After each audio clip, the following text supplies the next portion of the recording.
Hello friends, this video on nuclei part 15 is brought to you by examfear.com. No more fear from exam. Please make sure that you have watched all the videos till part 14 before going ahead with part 15. So now let us go ahead and look at beta decay. So in beta decay, an electron or a positron is emitted. So there are two classifications of beta decay. If an electron is emitted, in that case we call it as beta minus decay because electron has a negative charge, so with a minus sign, so we call it as beta minus decay. Let us take an example of beta minus decay. Let us suppose if I have some unstable nuclei, say phosphorus, and it undergoes beta decay, that means electron is emitted.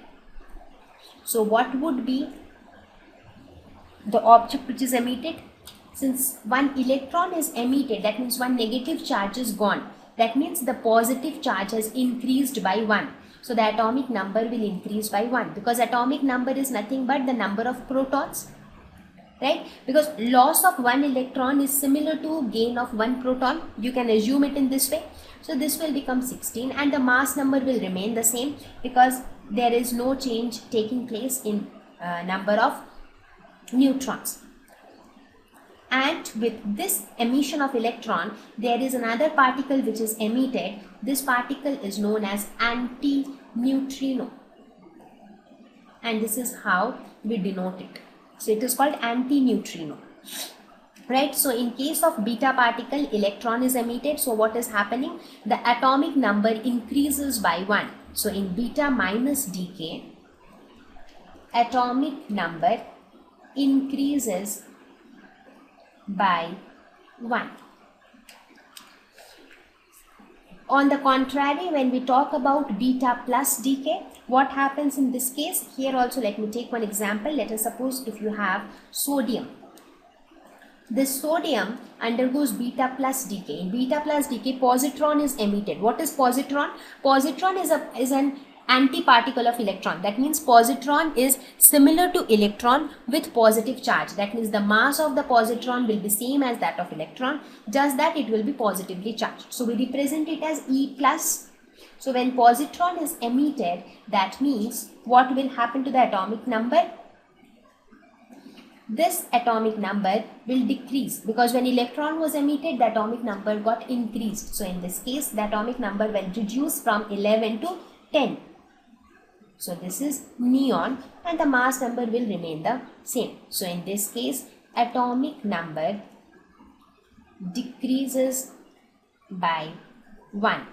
So in case of beta decay, depending upon whether electron is emitted or positron is emitted, the atomic number changes by 1 and the mass number remains the same. So the mass number remains same. Now in this case, along with this positron emission, there is another particle which is emitted and this particle is known as neutrino. So we will have a small discussion on what is neutrino and what is antineutrino in one of the later slides. So for now, you saw that these are the two kinds of beta decay which takes place. So now we will discuss about the Q value for beta decay as well.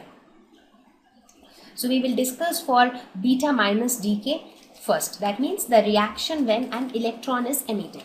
So now let us represent this also in a generalized form so that it becomes easier for us. So we can denote a beta minus decay in this way, that is, let us suppose we have a parent nucleus like this. So this will form Y with the same mass number because there is no change in mass number, but the atomic number will increase by 1 plus electron plus antineutrino. So this expression represents a beta minus decay. So in this case again, let us try to calculate the initial rest mass energy. What would be the initial rest mass energy here? It would be atomic mass of X minus the mass of Z electrons into C square. Similarly, let us try to calculate the final rest mass energy, which will be equal to mass of the daughter nucleus minus the mass of the electrons present here. How many electrons are present here? Z plus 1. So Z plus 1 into mass of electron plus the mass of this electron into C square. So if you see, this plus Me and minus Me will cancel out, right? I'm sorry, this Me should not be cancelled, this should get cancelled. So this Me is still there. So what do you get? You get My minus ZME into C square. Therefore, as per definition of Q value, it is the difference between the initial rest mass energy and final rest mass energy. So you can say this will become M of X ZA minus ZME minus M of Y plus ZME into C square. So this ZME and ZME will cancel. Therefore, the Q value for a beta minus decay comes out to be M of, that is the atomic mass of X minus the atomic mass of Y. So for a beta minus decay, the difference between the atomic masses of the parent nucleus and the daughter nucleus gives the value of Q. So the rule still follows that if Q is positive, in that case this reaction is energetically allowed. But if Q is negative, then it is not allowed. So it is true in the other way as well, because as I mentioned, what is the purpose of this Q? This Q is basically used as kinetic energy by this electron and the daughter nucleus. So if Q is negative, it has no significance, right? That means there is no energy to be available as kinetic energy to these particles, and therefore we say that this reaction is then energetically not allowed. However, in this case we have the value of Q as positive. So let us look at the beta plus decay where a positron is emitted. So on the similar lines, we will try to derive the value of Q here. So in this case, the generalized equation would be somewhat like this.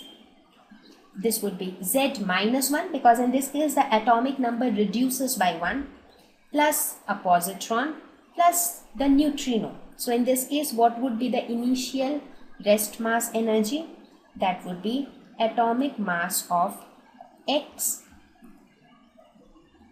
minus the mass of Z electrons into C square.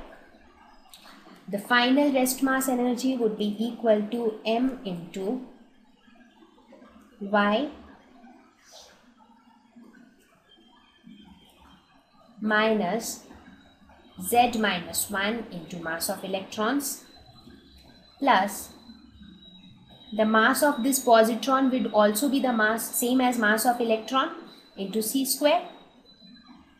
Therefore, Q becomes Ui minus Uf, that is equal to mass of X minus ZME minus mass of Y plus Z minus 1 into Me minus Me into C square. So here if you see, this is minus ZME and this is plus ZME. So this and this will cancel. So we are left with M, that is mass of X minus mass of Y minus 2Me into C square. So if you look at the expression for Q value, you would see that for beta minus and beta plus, you have got different expressions for Q value, right?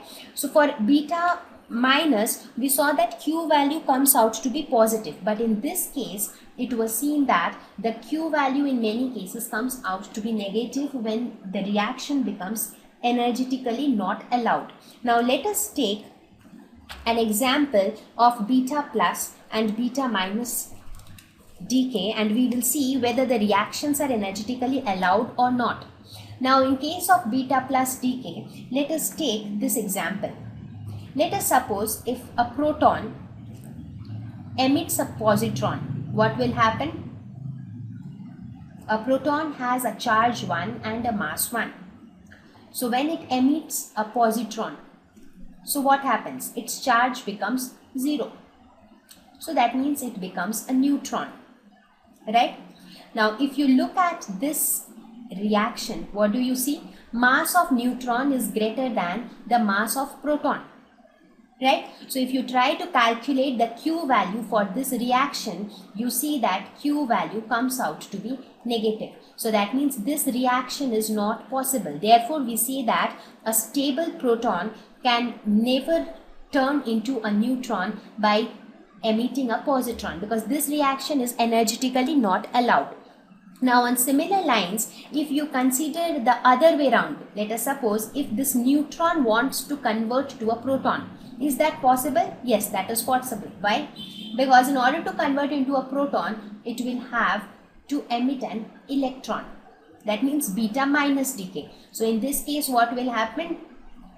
It will get converted into a proton plus antineutrino. But in this case, the value of Q comes out to be positive, because in this case Q value is nothing but mass of X minus mass of Y. So mass of X is mass of neutron minus mass of Y is mass of proton. So mass of neutron is greater than mass of proton, therefore Q is positive, and therefore this reaction is energetically allowed. So therefore the conversion of neutron to proton is allowed, whereas the conversion of a stable proton into a neutron is energetically not allowed. Right? So I hope that you are getting some idea about alpha decay, beta decay, and also the Q value of nuclear reactions, because this Q value plays a very important, will also play an important role when you go to try and when you try to solve problems. Now let us quickly talk about the neutrino and antineutrino. What are these particles? However, you are not supposed to study much about them in detail right now, because these are some things which you will be studying in your higher classes if you opt for nuclear physics. There you will study about all these nuclear particles. So for now, you should know that these are some neutral particles. They are neither positively charged nor negatively charged. They also have negligible mass. Since they do not have charge and they do not have mass as well, these particles were not detected for a long time. I mean, even when beta decay was observed, it remained unnoticed for a long time that along with the beta particle, some other particle is also getting emitted, because these particles do not have charge, so they were not getting deflected by electric or magnetic fields. They did not have appreciable mass as well to be detected. Also, these particles have extremely high penetrating power, so they can penetrate through anything and everything.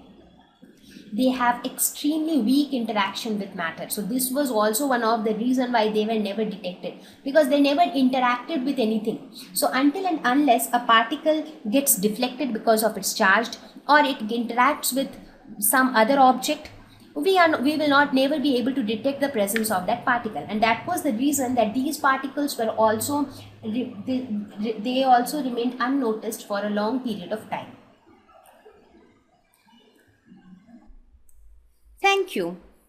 Please visit examfear.com to watch free educational videos, try free online tests, get the best quality study materials, study from the best tutors and mentors, and much more.